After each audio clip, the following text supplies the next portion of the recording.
Divine organizing intelligence that is over on the left side of the room. This future pull, this potentiality, this part of you, this higher part of you is one which has no boundaries to it. It is not attached to holding on to anything. As a statesman, you begin to put your attention on serving others. Companies that do this tend to flourish much more than those who are most concerned about the bottom line. It's the time in our lives when we stop thinking about how much can I get from somebody else. Instead, say here, can you take? Would you like some of mine? Then we find out when we do that, more comes into our lives. Jung said that the highest stage, what he called the stage of the spirit, is the time in our adult lives when ultimately we begin to realize that we're none of the previous three. We are not athletes. We're not warriors. We're not statesmen at all. In fact, we're not even human beings having a spiritual experience.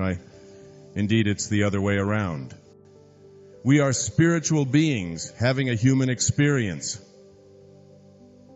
The quality of our human experience is one in which we can recognize our own divinity.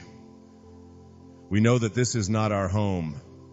We are, as Jesus said in the New Testament, in this world, but not of this world. We come to know this, and therefore we are capable of being in the world, filling out the forms and doing whatever it is that we do in our lives. We recognize at all times that we are not of this world. This is the time when we shift our awareness off of me and begin to get over here on the left-hand side. Notice me. I now am no longer what I notice. I am the noticer. I no longer am what I witness. I am the witness. I'm no longer what I observe. I am the observer. As you do this, you begin to live from the highest place. You're no longer the athlete, even though you might be athletic. You're no longer the warrior, even though you might be very competitive and you might have a whole lot of goals that you are working on. But that isn't your primary identification. You're not even the statesman who is serving and working to make the world a better place.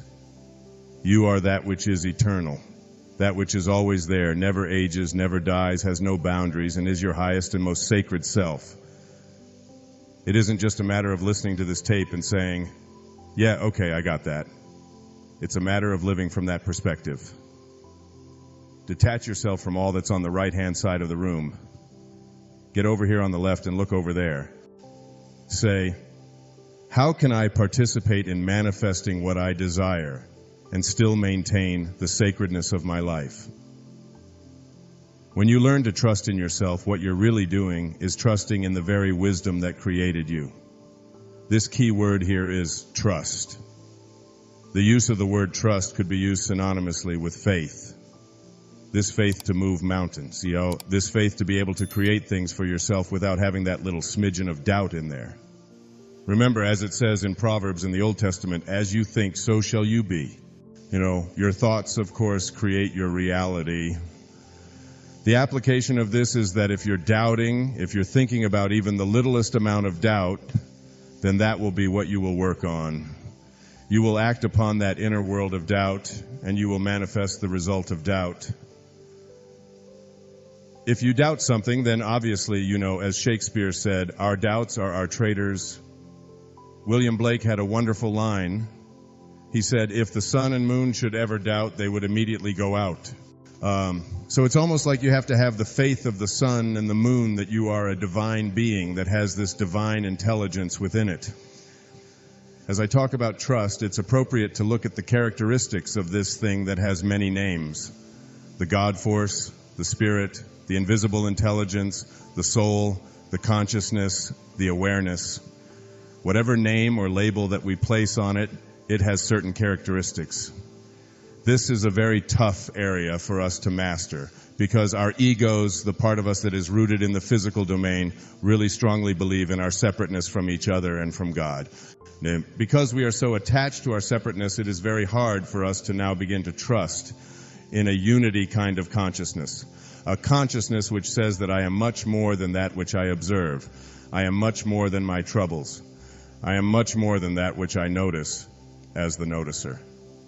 I have this divine capacity. What I'm talking about here is an intelligence or a God force or a divine awareness, whatever you want to call it, that is in all things. It's in that tomato seed. It's in the banana seed. It's in you. It's in everything. Everything starts with an idea, and this idea is not in the physical domain. To come to trust in this really means that you have to transcend the ego part of you and say, I have got to learn as an individual, as a particularized part of this divine intelligence. I have to learn about and adopt an intelligence that doesn't know how to particularize. I have to adopt and be a part of an intelligence that is everywhere. And that's what universal means. Universal intelligence means there is no place that it is not. Okay, now if there's no place that it is not, it means that it is in me. If it is in me and there's no place that it is not, it is also in everything that I process or perceive to be missing from my life. It's also in that. So if I would like to be able to manifest abundance of some kind, or a relationship or a healing or a seller for my home or a promotion or whatever it is, the intelligence that I am talking about, this universal divine organizing intelligence that represents the highest part of you, is in the very thing that is missing.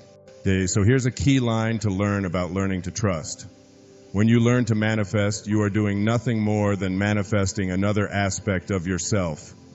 You're manifesting another aspect of yourself. This intelligence doesn't know how to particularize, yet you have got to learn to adopt it and understand it from someone who is convinced that you are an individual who is particularized. You got to do this with your ego, but yet you've got to transcend the very ego that you're doing it with. When you do, the ego part of you says, wait a minute, if you get this, you don't need me anymore, don't you? So I'm going to do everything I can to keep you from destroying the very thing that supports you. This doubt will surface all the time. So here are the characteristics of the God force, or that force that's in that tomato plant. It's like you can practice this. You can see it in people. I remember one of the great teachers in my life was Fritz Riddell, who wrote a book called Controls from Within, and was a student in Vienna. And he taught it in the doctoral program at Wayne State University. I was really blessed to be in one of his seminars, and I remember him coming in one day to this doctoral seminar. There were, I think, 6 of us in the seminar. He presented us with this story. He was just a great teacher. He never judged any of us. And everybody, he already said, you're great, you've got an A, you're doctoral students. Here's your grade. All right, now you can come if you want to come. You don't have to come if you don't want to come. It's up to you. I don't put any emphasis on it. If nobody's here when I get here on Wednesday evenings, it was a 3-hour seminar. He said, I'll just meditate. Not one person ever missed a class. I don't think I ever worked harder in a seminar. I worked for this man. He just wasn't doing what he was doing because he was attached to us doing it the way he thought we should do it. He wanted us to actualize ourselves. He even said to us, self-actualizing people live from their divine self.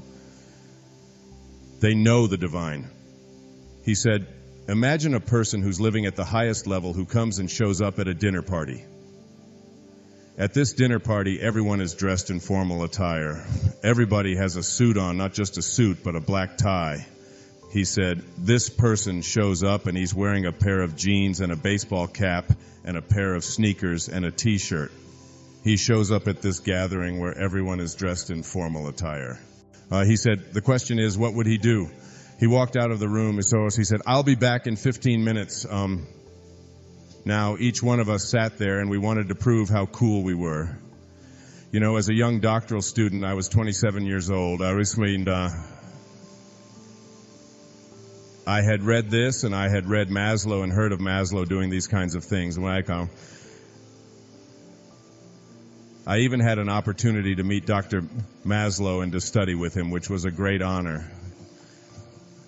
So I wrote what I thought would be his reaction. You know, each of the rest, the other 5 of us, all did the same. Then he came in and he said, okay, well then read your answer. I read what I had written down. Each person read. Most of us wrote something like, well, he wouldn't leave and he wouldn't make a big issue of it.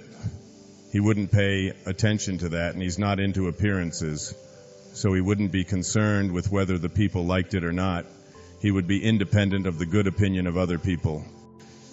I mean, I had it all down right, and I gave all what I thought would be the right answer as how cool I would be. Each one of us read it. Then Fitzradle said, none of you got it, He said, the answer is very simple, 3 words. He wouldn't notice. Now it shows you how far we have to go. He wouldn't notice.